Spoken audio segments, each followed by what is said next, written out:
नमस्कार, मी विजय साळवी आणि तुम्ही पाहताय एबीपी माझा. आणि एबीपी माझावर आता सुरू होतोय 0 ओव्हर हा आमचा विशेष कार्यक्रम. मंडळी, तुमचा लाडका एबीपी माझा आज 19 वर्षांचा झालाय. आजपासून बरोबर 19 वर्षांपूर्वी सुरू झालेल्या एबीपी माझानं मराठी वृत्त विश्वात एक दिमागदार आणि विश्वासार्ह पर्व सुरू केलं. तेव्हाची आव्हानं खरं तर वेगळी होती. परिस्थिती सतत बदलत होती, स्पर्धा होती, संघर्ष होता. पण या सगळ्यामध्ये एबीपी माझानं केवळ आपले पायच रोवले नाहीत, तर तुमच्यासोबत विश्वासाचं अभेद्य नातं निर्माण केलं. तुमच्या मनात तुम्हा प्रत्येकाच्या घरात स्थान निर्माण केलं आणि काही वर्षातच बातमी म्हणजे एबीपी माझा ही ओळख प्रस्थापित झाली. यासाठी माझ्या प्रत्येक सहकार्याची अथक मेहनत आणि तुमचं निरंतर प्रेम हाच खरा पाया आहे. आता विशित पदार्पण करत असताना एबीपी माझा समोर नवनवी आव्हानं उभी राहत आहेत. फेक न्यूजचं वाढतं सावट, सोशल मीडियाचा सुळसुळाट, आर्टिफिशियल इंटेलिजन्सचं झपाट्यानं बदलणारं तंत्रज्ञान, या सगळ्यांमध्ये सत्याला कोणताही मुलामा न चढवता बातमी आहे तशीच्या तशी तुमच्यापर्यंत पोहोचवण्याचं व्रत आम्ही जपणार आहोत. गेल्या 19 वर्षात निर्भीड पत्रकारितेच्या बळावर आम्ही जो विश्वासाचा वारसा कमावलाय ना, त्याला तडा जाऊ देणार नाही. आम्ही प्रत्येक बातमी ही सत्याच्या कसोटीवर घासूनच तुमच्यापर्यंत पोहोचवत राहू. मंडळी, एबीपी माझा ही आता फक्त एक वृत्तवाहिनी राहिलेली नाही, तर गेल्या 19 वर्षात एबीपी माझा हा महाराष्ट्राच्या घराघरात सुखदुःखातला विश्वासाचा साथीदार बनलाय. चला तर मग या विश्वासाच्या प्रवासातलं आणखी एक पान उलगडूया आणि सुरुवात करूया आजच्या 0 ओव्हरला.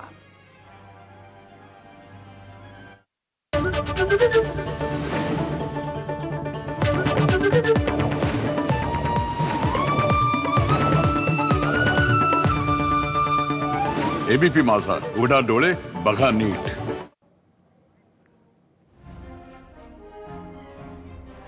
म्हणजे आजचा दिवस अवघ्या राज्याचं हे लक्ष 2 शहरांकडे होतं. पहिलं मुंबई आणि दुसरं नाशिक. आणि त्याला कारण ही दोन्ही शहरच होती, कारण तिथल्या राज्यातल्या राजकारणाचा केंद्रबिंदू. मुंबईत काय झालं ते तुम्हाला आधी सांगतो.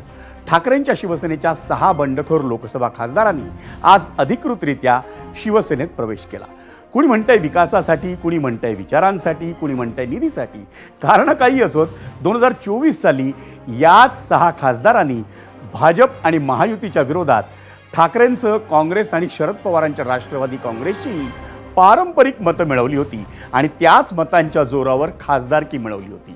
पण आज 2.5 वर्षांनंतर तेच खासदार मतदारसंघाच्या विकासासाठी वगैरे वगैरे म्हणत एकनाथ शिंदेंच्या शिवसेनेत सामील झाले. असो, या 6 खासदारांच्या जोरावर एकनाथ शिंदेंनी मात्र एकाच दगडात अनेक पक्षी मारले, तेही त्यांच्या बंडखोरीच्या 4थ्या वर्धापन दिनाला.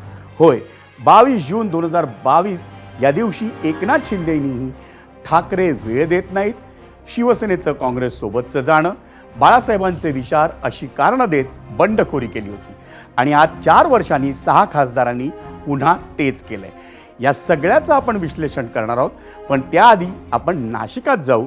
नाशिकात यासाठी म्हणतोय कारण आज राज्यातील विधान परिषद निवडणुकीच्या 17 जागांचे निकाल जाहीर झाले.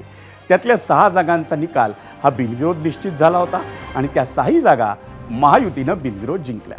उरलेल्या 11 जागांसाठी मतदान झालं. संख्याबळ नसतानाही मवियानं जागा लढवल्या होत्या. त्यामुळं उर्वरित 11 जागांवरही महायुतीचाच उमेदवार जिंकणार हे जवळपास निश्चित होतं. निवडणूक झाली, मतदान झालं आणि आज निकाल लागले. त्यातला सर्वात धक्कादायक निकाल होता तो नाशिकचा. इथं महायुतीचा अधिकृत उमेदवार होता शिवसेना पक्षाचा, नाव राजेंद्र दराडे. त्यांच्या विरोधात बंडखोरी केली ती भाजपच्या नेत्यांनी. त्यांचं नाव होतं गणेश गीते. पण त्यासोबतच गणेश गीतेंचे बंधू गोकुळ गीतेंनीही अर्ज भरला होता. गणेश गीतेंनी महायुतीचा धर्म म्हणून अर्ज मागे घेतला, पण नरेंद्र दराडे विरुद्ध गोकुळ गीते असा सामना रंगणार होता. आणि त्यातही भाजपचे मंत्री गिरीश महाजन, शिंदेंचे मंत्री उदय सामंत यांनी गोकुळ गीतेंची समजूत काढण्याचे प्रयत्न केले. त्यानंतर प्रचारामधून माघारीपर्यंतचा निर्णय झाला.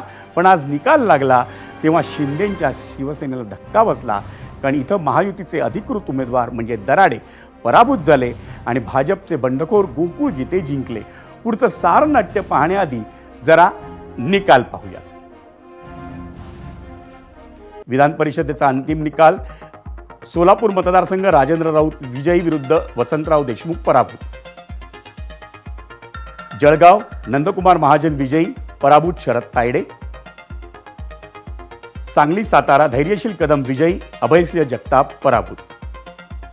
नांदेड अमर राजूरकर विजयी, कृष्णा आष्टीकर पराभूत. भंडारा गोंदिया अविनाश ब्राह्मणकर विजयी, नरेश ईश्वरकर पराभूत. अमरावती डॉक्टर प्रवीण पोटे विजयी, निलेश विश्वकर्मा पराभूत. धाराशिव लातूर बीड बसवराज पाटील विजयी, महेश देशमुख पराभूत. छत्रपती संभाजीनगर जालना सुहास शिरसाट विजयी, गणेश लोखंडे पराभूत. नागपूर डॉक्टर राजीव पोद्दार विजयी, अतुल लोंढे पराभूत. सईद खान विजयी, परभणी हिंगोलीमध्ये डॉक्टर विवेक नावंदर पराभूत. नाशिकमध्ये गोकुळ गीते विजयी विरुद्ध नरेंद्र दराडे पराभूत. अहिल्यानगरमध्ये प्राजक्त तनपुरे बिनविरोध विजयी. वर्धा चंद्रपूर गडचिरोलीमध्ये अरुण लखानी विजयी, बिनविरोध. रवींद्र फाटक ठाणे पालघरमध्ये बिनविरोध विजयी. दुष्यंत चतुर्वेदी यवतमाळमध्ये विजयी, बिनविरोध. पुण्यात विक्रम काकडे विजयी, बिनविरोध. रायगड रत्नागिरी सिंधुदुर्गमध्ये अनिकेत तटकरे विजयी विरुद्ध बिनविरोध.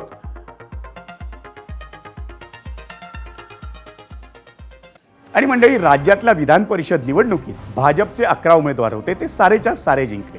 राष्ट्रवादी काँग्रेसचे 2 होते, दोन्ही जिंकले. शिवसेनेचे 4 होते, त्यापैकी 3 जिंकले. आणि पराभूत झालेल्या नरेंद्र दराडेंनी नाशिकमधल्या निकालानंतर मोठा आरोप केला. नेमकं त्याचवेळी नाशिकमधून अपक्ष जिंकून आलेले गोकुळ गीते आणि शिंदेंचे मंत्री उदय सामंत हे मुंबईकडे निघाले होते. पण त्याआधी नाशकात जोरदार आरोप प्रत्यारोप झाले.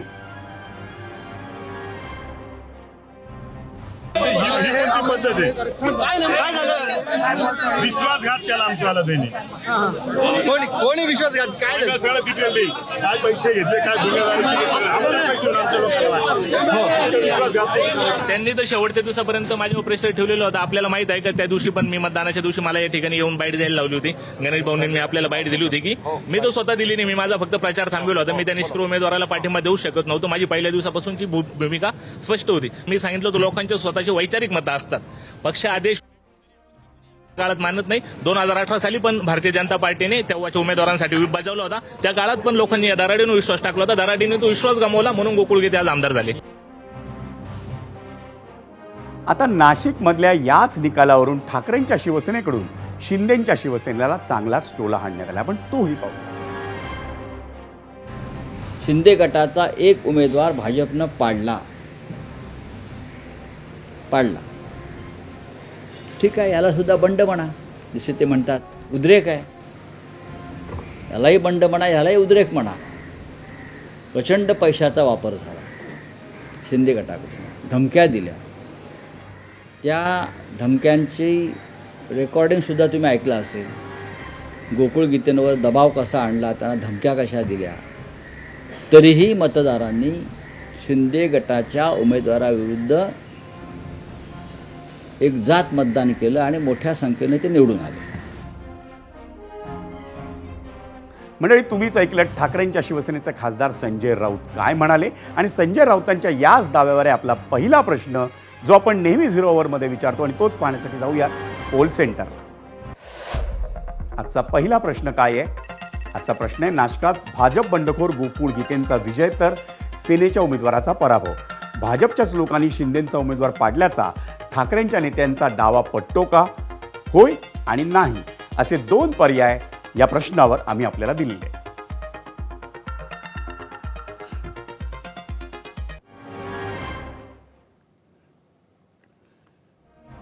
आणि मंडळी, विधान परिषद निवडणुकीचं हे सगळं रणधुमाळी जे आहे याच्यावरती चर्चा करण्यासाठी आपल्यासोबत 3 पाहुणे आहेत. एक आहेत भाजपचे आमदार आशिष देशमुख, शिवसेनेच्या राष्ट्रीय प्रवक्त्या शायना एनसी या देखील आपल्यासोबत आहेत. आणि त्याचवेळी काँग्रेस प्रवक्ते अतुल लोंढे आहेत. यांच्याशी आपल्याला गप्पा मारायच्या आहेत. आपल्याला जायचं आहे गेस्ट सेंटरला. तिन्ही मान्यवरांचं स्वागत. आणि खास करून मला अतुल लोंढेंचं कौतुक करावं असं वाटतं. खिलाडू वृत्तीनं या निवडणुकीत जे काही झालं, पराभव झाला, त्यानंतरही तुम्ही या चर्चेसाठी वेळ दिलात, त्याबद्दल सर्वात आधी आभार तुमचे. आशिष देशमुख भाजप आमदार, आपलेही आभार. आणि त्याचवेळी शिवसेनेच्या राष्ट्रीय प्रवक्त्या शायना एनसी या तिघांचेही आभार. अतुल लोंढेजी, पहिला प्रश्न माझा तुम्हाला आहे, या निवडणुकीत महायुतीचं पारडं खूप जड दिसत होतं, तरीही तुम्ही रणांगणात उतरलात, लढलात, पराभव झालाय, पण या निकालावर तुमचंही एक काही भाष्य आहे. काय वाटतं या निकालाबद्दल तुम्हाला? नाही, मला कल्पना नव्हती असं नाही आहे. त्यांचं मतदान जे आहे ते 500पेक्षा जास्त होतं निवडणुकीत उतरतानाच. पण जो उच्छाद मांडलेला आहे, जे लंगडेतोड या लोकशाहीची आणि या देशाच्या संविधानाची भाजपनं माजवलेली आहे, ती तर मी थांबवली ना नागपूरमध्ये. ते मला नाही थांबवू शकले. अनेकांना बसवलं त्यांनी, अनेकांवर त्यांनी दबाव टाकले आणि त्यांच्याकडे एवढं मतदान असतानाही मी माझी उमेदवारी जाहीर झाल्यानंतर एवढी का भीती वाटावी भाजपला? आमचे आशिष भाऊ बसले आहे, आमच्या काँग्रेसमध्येच होते ते, त्यांच्या वडील प्रदेशाध्यक्ष होते, माझे भाऊ आहेत ते. त्यांनी पण सांगावं मला की तुम्हाला काय गरज पडली की काही लोकांना उज्जैनला पाठवावं लागलं, काही लोकांना हैदराबादला पाठवावं लागलं, काही लोकांना मुंबईला, काही लोकांना गोव्याला, काही लोकांना जम्मू काश्मीरला, इतक्या लोकांना तुम्हाला पाठवावं लागलं. आणि त्याच्यानंतर तुमच्याकडे एवढं मताधिक्य होतं तरी आमच्या जे नगरसेवक होते त्यांना 5 लाख घ्या, गाडीत बसा, 2.5 लाख घ्या, तुम्ही अब्सेंट राहा, मत इनव्हॅलिड करा, असं सगळं त्यांना करावं लागलं. ह्याच्यामध्येच माझा विजय होता. माझी लढाई मी पहिल्या डे 1पासून बोलतोय मी, आणि ज्या ज्या गोष्टी घडत गेल्या त्या तेव्हाच बोलत गेलो. मी आज बोलतोय असं नाही आहे. मला माझा पराभव होणार आहे निवडणुकीत हे माहीत होतं, पण मला लोकशाही जिंकवायची होती. मला या संविधानासाठी कोणतरी उभं राहणार आहे. ज्या नीटमध्ये 14 विद्यार्थ्यांच्या आत्महत्या झालेल्या आहेत त्यांचा विचार तर कोणीतरी मांडणारा विरोधक हवा ना. जे CBSEमध्ये झालं, जे शेतकऱ्यांसोबत सुरू आहे, जो धोका शेतकऱ्यांसोबत झालेला आहे, जे बेरोजगारी मोठ्या प्रमाणावर वाढलेली आहे, जे महागाई आहे, आज क्रूड ऑइल किती आहे, $75 खाली आहे, तरी पण तुम्ही 110 पेट्रोल विकून राहिले, डिझेल महाग विकून राहिले, गॅस सिलेंडर महाग विकून राहिले, प्रत्येक गोष्ट महाग आहे. तुमचा CPIचा दर जो आहे, अतुलजी, हे सगळं मान्य, ऐका ना विजय सर, हे सगळं मांडणारा कोणतरी पाहिजे ना. म्हणजे विरोधक उभा आहे आणि तो नागपूरमध्ये उभा आहे. आणि काँग्रेसमध्ये 130 मतं मला कुठलेही पैसे खर्च न करता या निवडणुकीत तर माहिती आहे ना, पैसे. पण त्याच वेळी काही ठिकाणी चित्र असं दिसलं की तुमची उमेदवारी राहिली नाही, बिनविरोध निवडून आले काही ठिकाणी. मग माझा मुद्दा तोच आहे ना की जे कमजोर होते, ज्यांना भीती वाटली ते मागे राहिले. जे कमजोर नव्हते, ज्यांना माहिती आहे की त्यांची लढाईच देशाच्या लोकशाहीला वाचवण्याची आहे, ज्यांची विरोधी पक्ष जे संविधान आहे ते वाचवण्याची आहे, ते उभे राहिले. मी राहिलो ना उभा. मला माहीत नव्हतं असं थोडी आहे. मी तर पहिलेच म्हटलं माझी लढाई ही मुद्द्यांची आहे. BJPचे उमेदवार किंवा BJPचे नेते जे बावनकुळेजी आहेत, मुख्यमंत्री आहेत, हे काय इतके फोडणार आम्ही, तितके फोडणार, त्यांचे आमदार काँग्रेसचे इतके फोडणार, तितके फोडणार. मी मुद्दे घेत होतो की बा नगरपालिका, नगरपंचायत, नगरपरिषदा आणि महानगरपालिका, जिल्हा परिषद, पंचायत समित्या यांच्या निधीचं काय आहे. जलजीवन मिशन तुमचे मुद्दे लक्षात आले. तुमचे जे आरोप आहेत ते घेऊन मला आशिष देशमुखांकडे जायचंय. आशिषजी, तुम्हाला पटतायत अतुल लोंढे तुमच्यावर जे आरोप करतायत, म्हणजे तुमच्या पक्षावर, तुम्हाला तर भाऊ म्हणतायत ते?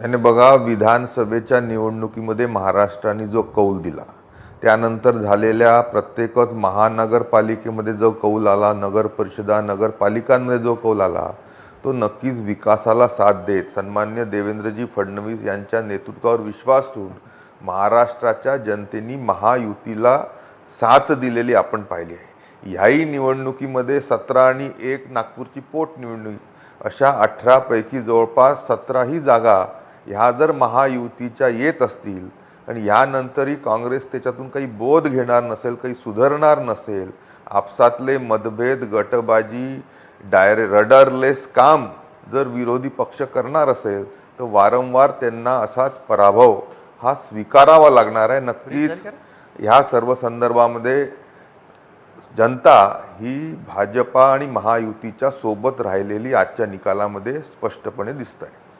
मला पुढचा प्रश्न घेऊन शायना एनसीनकडे जायचं आहे.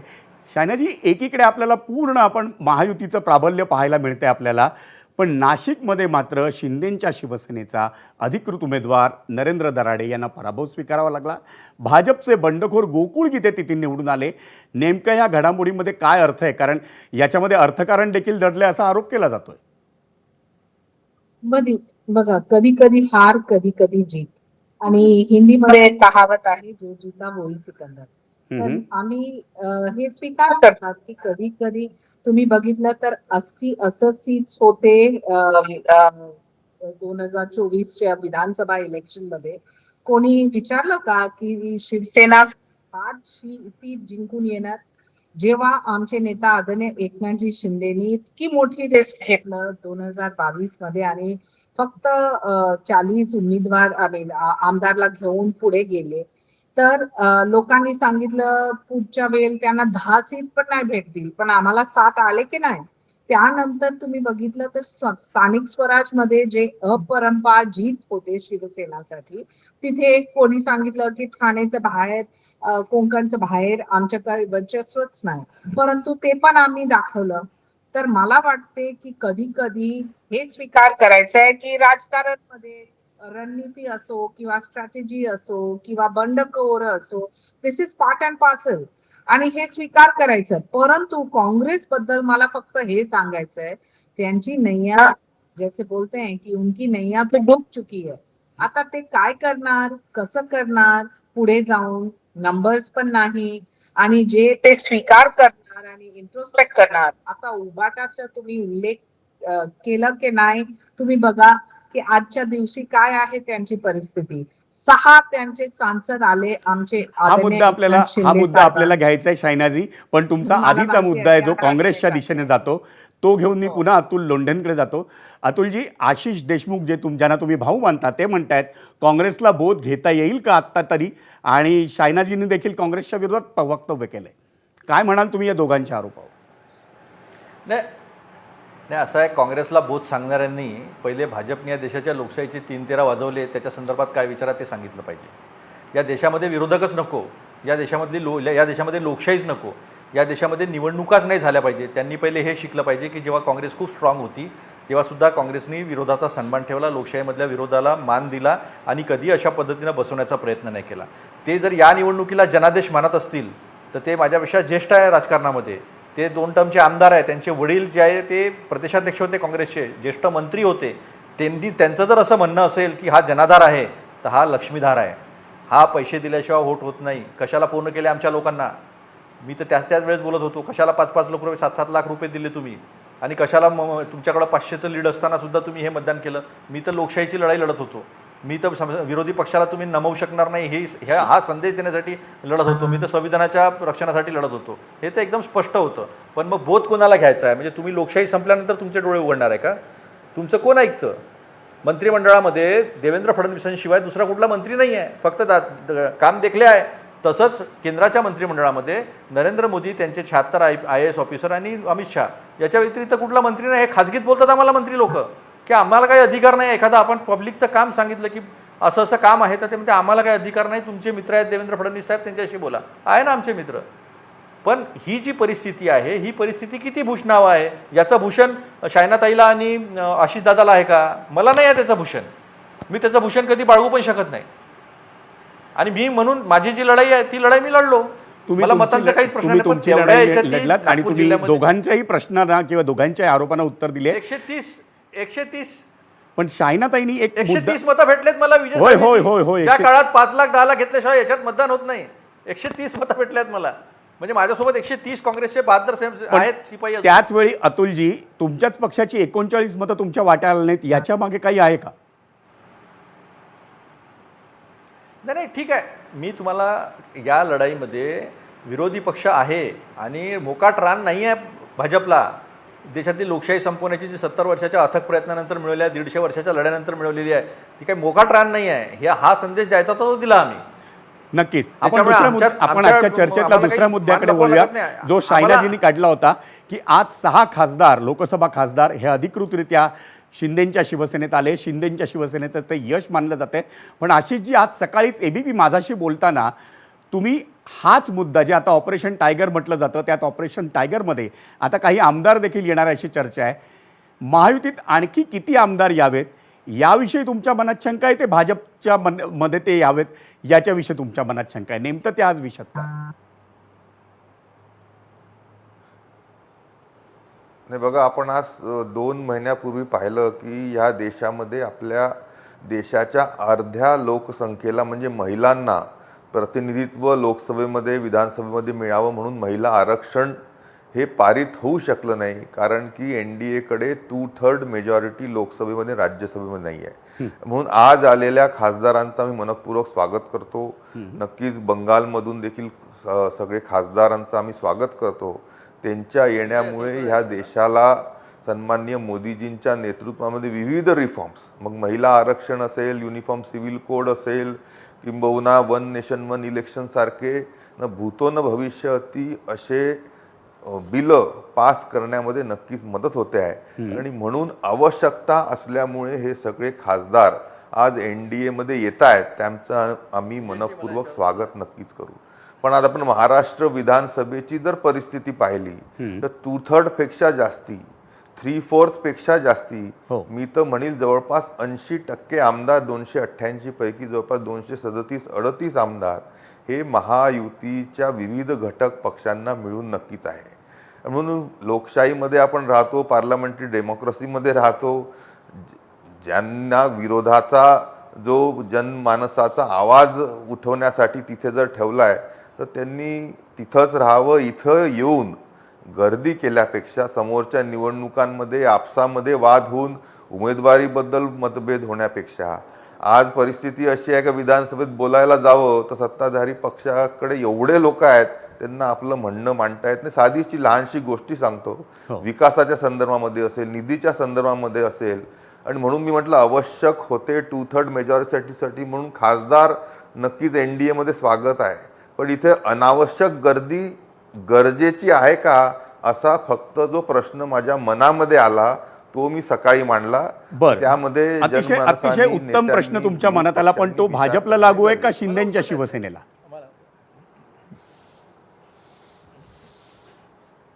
नाही, प्रश्न सगळ्यांसाठीच आहे. आणि म्हणजे म्हणून म्हटलं ना, खासदार तिथे गरज आहे, आपल्याला रिफॉर्म्स करायचे आहे, देशाला समोर न्यायचं आहे. विकसित भारताचा संकल्प पूर्ण करण्यासाठी नक्कीच ते होणं अपेक्षित आहे. अजूनही काही तुमचा मुद्दा घेऊन शायनाजींकडे जातो. शायनाजी, तुम्ही त्यांनी मांडलेला मुद्दा ऐकलं, त्यांच्या मनातला प्रश्न हा सगळ्यांना लागू आहे. एकतर तो मुद्दा आहे ऑपरेशन टायगरमध्ये आता आमदार पण येणार का, आणि दुसरी गोष्ट, तुमच्या उमेदवाराला ज्यानं पाडलं त्या गोकुळ गीतेना आज खांद्यावर घेतलं जाणार आहे आणि ते तुमचे सहयोगी सदस्य आहे. हे कसं दिसतं? सर्वप्रथम तर मला हे सांगायचं आहे की दर दिवशी आमच्या पक्षात पक्षप्रवेश असतो. आमचे नेता आदरणीय एकनाथजी शिंदेची जी लोकप्रियता आहे ऑन ग्राउंड सगळ्यांना माहिती आहे. 24/7 जे ते प्रयास करतात लोकांसाठी, कार्यकर्त्यासाठी, आदर सन्मान जे देतात एक एक नेता आणि कार्यकर्त्यासाठी, कदाचित उभाट्या सेनेला हे बघायचंय आणि विश्लेषण करायचंय की 6 वेळा त्यांचं पार्टी कशाला तुटलं. तिथे एक संजय राऊत पण आहे, त्यांची पण भूमिका आहे. त्यांनी सुपारी घेतलं की आम्हाला उभाट्याला संपवायचंय, तर त्या सकाळी सकाळी लोकांना, त्यांचे नेतागणला शिवाय देतात. आणि हे महाराष्ट्राची संस्कृती सभ्यता नाही.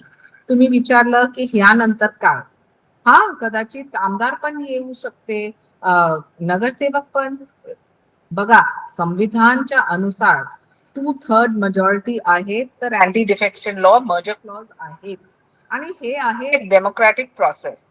तुम्हाला इतकी आपत्ती होते तर तुम्ही कशासाठी प्रयास नाही केलं तुमचे नेतृत्वानी तुमचे कार्यकर्त्याला खुश ठेवायचं, त्यांच्याशी बोलायचं, त्यांचे संपर्क ठेवायचं, ते सगळं तुम्ही विसरून गेलाय आणि फक्त आमच्यावरती तुम्ही टीका टिप्पणी करतात. तुमचा मुद्दा कळला. आता शेवटची कमेंट या सगळ्या चर्चेवर मला अतुल लोंढेंकडनं हवी आहे. अतुलजी, दोघांनाही तुम्ही ऐकलंय. नाही, एवढं असूनही आशिष देशमुखांच्या पक्षप्रमुखांना विरोधी पक्षनेता द्यायला ते घाबरतात. कारण त्यांना विरोधाचा आवाजच नको आहे. विधान परिषदेमध्ये आणि विधानसभेमध्ये विरोधी पक्षनेता आहे का मागच्या 2 वर्षापासून? त्याच्या विना अधिवेशन तुम्ही चालवून राहिलेले आहे, कारण की तुम्ही घाबरता. तुम्ही या महाराष्ट्राशी गद्दारी केलेली आहे. तुम्ही या महाराष्ट्राचं काहीच चांगलं केलं नाही आहे. तुम्ही लाडक्या बहिणींना 1 करोड लाडक्या बहिणींना काढून टाकलं, 2100 दिनावर ते 1500 पर्यंत आणलं. आता शायना एनसींना मला सांगायचं आहे की शायनाजी, फक्त लेजिस्लेटिव्ह पार्टी फोडून होत नाही. अँटी डिफेक्शन लॉ वाचा, पॅरा 4 वाचा त्यातला.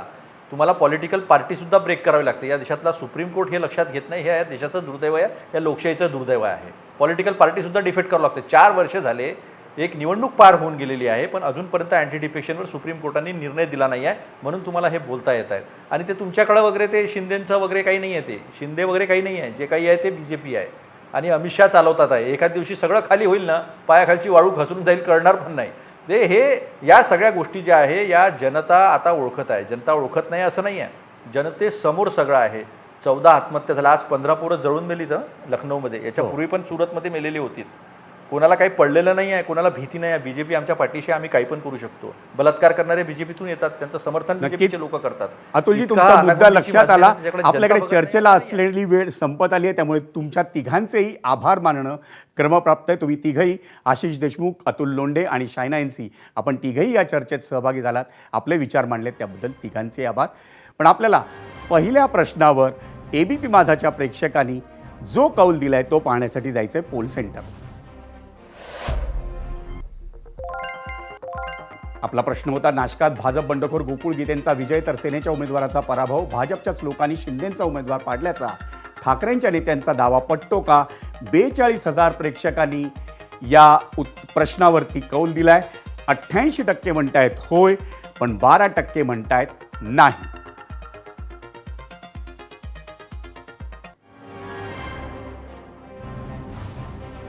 मंडळी, महाराष्ट्राच्या राजकारणात आज आणखी एक मोठी घडामोड घडली.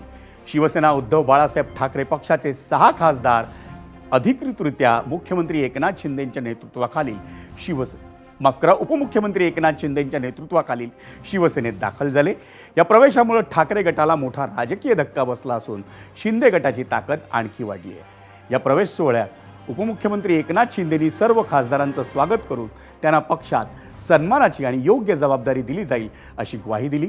पक्षवाढीसाठी आणि आगामी निवडणुकांच्या पार्श्वभूमीवर सर्वांना सोबत घेऊन काम केलं जाईल असंही शिंदेंनी स्पष्ट केलं. या प्रवेशामुळं लोकसभा निवडणुकीनंतर ठाकरे गटातील नाराजी आणि संघटनात्मक अस्वस्थतेचा फायदा हा शिंदेंनी घेतल्याचं बोललं जाते.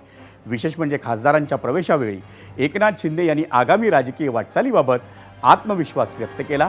2029 सालच्या निवडणुकीसाठी शिवसेना स्वबळावर लढण्याची भूमिकाही पुन्हा अधोरेखित केली. त्यामुळे महायुतीतील भविष्यातील राजकीय समीकरणांबाबत नव्या चर्चांना उधाण आले. पक्षप्रवेश केलेल्या सर्व खासदारांनी कायद्याच्या चौकटीत, घटनेच्या चौकटीत ही प्रक्रिया पूर्ण केलेली आहे असंही एकनाथ शिंदे म्हणाले. त्यामुळे आता बंडखोर खासदारांवर कारवाई होण्याची शक्यता मावळली आहे. राज्यातील राजकारणात गेल्या 2 वर्षांपासून सुरू असलेल्या शिवसेनेतल्या संघर्षात आजच्या घडामोडीला एक महत्त्वाचा टप्पा म्हणून मानलं जात आहे आणि याचे पडसाद आगामी स्थानिक स्वराज्य संस्था, विधानसभा आणि 2029 सालच्या राजकीय रणधुमाळीत उमटण्याची शक्यता आहे. तुमचं काय operation tiger, operation tiger, operation tiger, कोणी काय चालवत होतं, कोणी काय चालवत होतं, कोणी काय चालवत होतं. पण मी आपल्याला सांगतो, मी कालही म्हणालो, आम्ही ऑपरेशन अर्धवट करत नाही, ऑपरेशन फुल प्रूफ करतो, फुल प्रूफ. हे आता 6 खासदार शिवसेनेमध्ये सामील झालेले आहेत आणि हे तुमचं पत्रकारांनी ऑपरेशन टायगर नाव दिलेलं हे ऑपरेशन टायगर फुल प्रूफ सक्सेस झालेलं आहे. उपमुख्यमंत्री एकनाथ शिंदे यांनी काय म्हटलं या 6 खासदारांच्या प्रवेशानंतर ते आपण ऐकलं. पण याच विषयावर एबीपी माझाच्या 0 ओव्हरमध्ये आम्ही आपल्याला एक प्रश्न दिला होता, जो या कार्यक्रमातला दुसरा प्रश्न आहे. तो काय होता ते आपण पाहूया. आजचा प्रश्न, उद्धव ठाकरेंचे बंडखोर खासदार शिवसेनेत विलीन, लवकरच आमदारही फुटणार, शिंदेंच्या नेत्यांचा दावा पटतो का? होय आणि नाही असे 2 पर्याय अर्थातच आम्ही त्यावर आपल्याला दिलेले आहेत. आणि मंडळी, म्हणूनच शिवसेनेचे, ठाकरेंच्या शिवसेनेचे हेच आमदार फुटू नयेत म्हणून की काय, आज महाराष्ट्र विधिमंडळाच्या पावसाळी अधिवेशनाच्या पहिल्या दिवशी उद्धव ठाकरेंनी आपल्या आमदारांची बैठक बोलावली. बैठकीत जवळपास सगळ्याच आमदारांनी उपस्थिती लावली. शिवालय पक्षाच्या कार्यालयात बैठक पार पडली. त्यांनी आमदारांची सध्याच्या राजकीय परिस्थितीबाबत चर्चा केली. सभागृह कामकाजात जनतेचे प्रश्न आक्रमकपणे मांडण्याची सूचना केली. तसंच फुटीर खासदारांच्या मतदारसंघातील दौऱ्यांबाबतही माहिती दिली. या सर्व घडामोडीत ठाकरेंचे 4 आमदार, संजय पोतनीस जे मुंबईचे आहेत, संजय देरकर, सुनील शिंदे, राहुल पाटील हे गैरहजर राहिल्याने मात्र सर्वांच्या भुवया उंचावल्या. पण सगळ्याच आमदारांनी गैरहजेरीची कारणं त्यांची बाजू जी होती ती स्पष्ट केल्यानं चर्चा थांबल्या. पण आज जे ऑपरेशन टायगर यशस्वी झालं त्यावरून मात्र ठाकरेंच्या नेत्यांनी धाराशिवचे खासदार ओमराजे निंबाळकरांवरून आपली नाराजी व्यक्त केली. दुर्भाग्यपूर्ण आहे आम्ही जे दिलं त्यांना ते प्रेमच दिलं. एवढी वर्ष त्यांच्या सोबत उभं राहिलो, परिवार म्हणून सोबत उभं राहिलो. आणि अशा वेळेला सौदा करणं ह्या अशा काही गोष्टींसाठी स्वतःच्या नावाच्या, स्वतःच्या परिवाराचं हे दुःखद. तुम्ही ओम निंबाळकरांचं जे नाव घेताय ते एक नामचीन गद्दार आहेत, नामचीन. त्यांच्या बरोबरचे जे इतर लोक आहेत ते सुद्धा नामचीन गद्दार आहेत. गद्दाराला भूमिका असते मी आत्ता ऐकलं. इतिहासामध्ये जे काही बेईमान झाले, गद्दार झाले, मीर जाफरपासून ते आपल्या महाराष्ट्रामध्ये सुद्धा, त्यांना का भूमिका असू शकते का? नाही ना. जर महाराष्ट्राच्या स्वाभिमानाची कोणाला चिंता असेल तर या गद्दारांना गद्दारच म्हटलं पाहिजे, बेईमान म्हटलं पाहिजे, महाराष्ट्राचे शत्रू म्हटलं पाहिजे.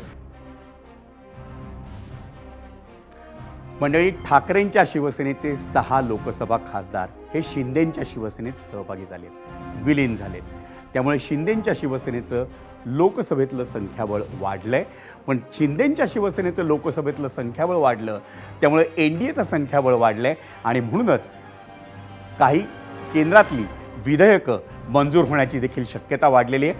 त्याच पार्श्वभूमीवर आपण पाहूया की NDAचं संख्याबळ कशा पद्धतीनं वाढलंय.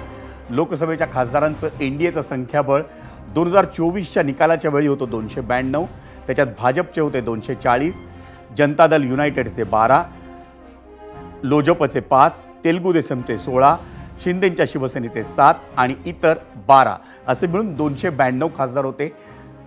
आत्ताच्या बदलानंतरचं समीकरण आहे 318 NDAचे खासदार होतील. भाजप 240, तेलुगू देसम 16, जदयू 12, शिवसेना 7, ते आता त्याच्यामध्ये 6 वाढतील म्हणजे ते 13 होतील. इतर 12, लोजप 5 आणि NCPI म्हणजे जे तृणमूलचे बंडखोर आहेत 20, जे NCPIमध्ये सामील झालेत ते 20 आणखी त्यांना मिळतील. असं मिळून समीकरण होईल 318, म्हणजे जवळजवळ 26 खासदार हे NDAचे वाढणार आहेत.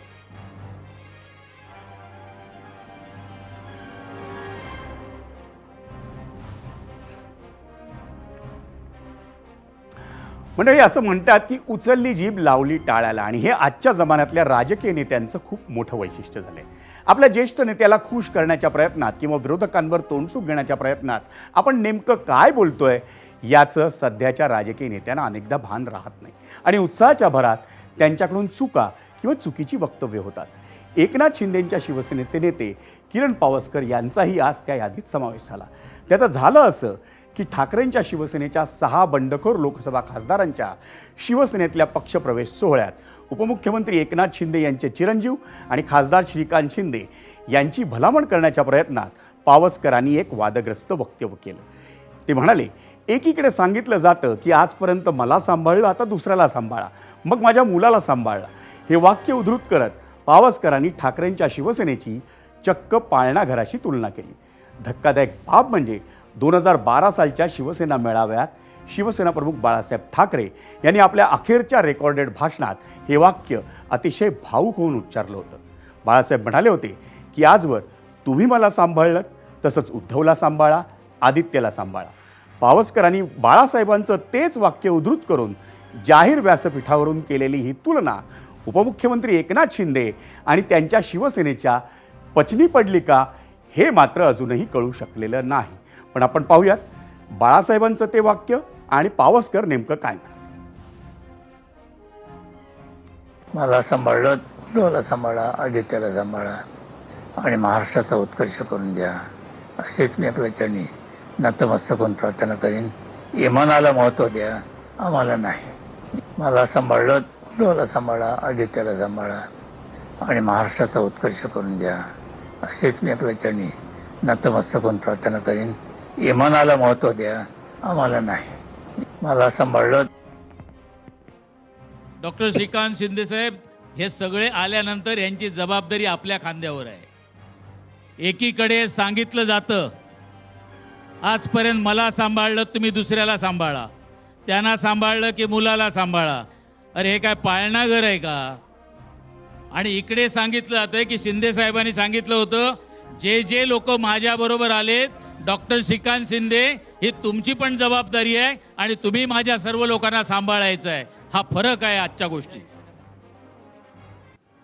मंडळी, झिरो ओव्हरच्या तिसऱ्या सत्रात आपल्याला पाहायचंय एबीपी माझाच्या दुसऱ्या प्रश्नावर तुम्ही मंडळींनी म्हणजे प्रेक्षकांनी काय कौल दिला. प्रश्न होता, उद्धव ठाकरेंचे बंडखोर खासदार शिवसेनेत विलीन, लवकरच आमदारही फुटणार, शिंदेंच्या नेत्यांचा दावा पटतो का? 58,000 प्रेक्षकांनी यावर कौल दिलाय.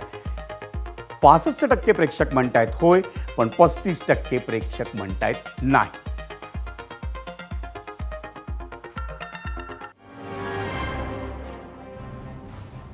आणि आता आपल्याला थेट जायचं आहे आमची कार्यकारी संपादक सरिता कौशिककडे, कारण आजच्या सगळ्या राजकीय घडामोडींवर सरिता कौशिकनं केलेलं भाष्य आपल्याला पाहायचंय. Over to you Sarita. धन्यवाद विजय. आता काय म्हणावं, राजकारण असंच झालंय. कोणी कधीही कुठल्याही पक्षात जाऊ शकतं. आपल्या पक्षाचा उमेदवार आहे म्हणून त्याला मतं द्यावीच लागतात असंही उरलेलं नाही. आपण अमुक एका चिन्हावर निवडून आलो किंवा आपण अमुक एका युती किंवा आघाडीत निवडून आलो म्हणून ती टर्म तरी त्याच आघाडीत किंवा युतीत काढावी लागते असं तर अगदीच उरलेलं नाही. मग आता हे सगळं बदलायचं कसं? एक स्पष्ट आहे की राजकारणी बदलणार नाहीत, न विरोधक न सत्ताधारी. मग हे मतदाताला बदलता येणार आहे का? तर त्याचीही तशी शक्यता वाटत नाही, कारण आता नवीन राजकीय फॅशन सुरू झाली आहे, बिनविरोधची. त्यामुळे बिनविरोध निवडून आलेल्या माणसाला मतदाताच नाही आणि त्यामुळे त्याच्याकडे फार लक्ष द्यायची त्याला गरजही वाटत नाही. खरं तर निवडणूक ही मतदात्याला व्यक्त होण्यासाठीचा घटनात्मक मार्ग असतो. पण अलीकडच्या काळात अगदी महानगरपालिकेत सुद्धा नगरसेवक बिनविरोध निवडून आलेत. हाच ट्रेंड भविष्यात वाढत राहिला तर मतदाराकडे त्यांची प्रतिक्रिया नोंदवण्याचा मार्ग कुठला उरेल? आपल्याला गरज तशी बऱ्याच काळापासून होती, पण आता तर ती तीव्र झाली आहे एका सशक्त नोटा व्यवस्थेची. सध्याचं नोटा म्हणजे विनादाताचा वाघ. नोटा करायला गेलेल्या मतदात्याला फक्त आपलं फ्रस्ट्रेशन काढायला मिळतं, हाती खरं तर काहीच लागत नाही. बिनविरोधवाल्या निवडणुकीत सुद्धा नोटा हवाच, आणि तो असा हवा की जर अमुक टक्के मतदात्यांनी एखाद्या उमेदवाराला नाकारले तर तो निवडणुकीतून बाद व्हायला हवा. एकच उमेदवार असेल तर फेरनिवडणूक व्हायला हवी. सगळे उमेदवार नाकारण्याची सुद्धा मुभा मतदात्यांना हवी. तरच खऱ्या अर्थानं निवडून येणारे लोक हे लोकप्रतिनिधी असतील आणि अधिक दर्जेदार लोकप्रतिनिधी आपल्याला परत एकदा मिळू शकतील. विजय. आणि मंडळी, सध्याच्या राजकारणात अनेक मुद्दे आहेत. जे मुद्दे आपल्या मनात आहेत तेच मुद्दे आम्ही या कार्यक्रमाच्या माध्यमातून जगासमोर मांडत असतो. म्हणूनच झिरो ओव्हर हा फार महत्त्वाचा आहे. पण आजच्या या झिरो ओव्हरमध्ये इथंच थांबण्याची वेळ झाली आहे. कुठे जाऊ नका, पाहत राहा एबीपी.